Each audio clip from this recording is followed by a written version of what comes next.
So first thing, turn on the sub and direct out. Try it on this mode here. And we're going to lower this level, octave up, and 7 semitones, 2, quite detuned like that. And then mono, legato, always.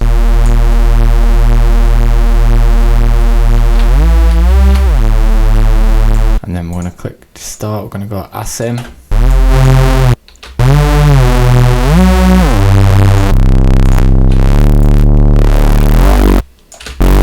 Yeah, turn it off, direct out then, so we've got going through the effects.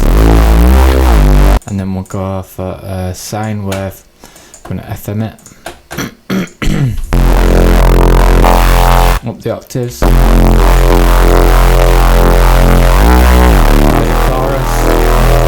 And then we'll give it some whoops.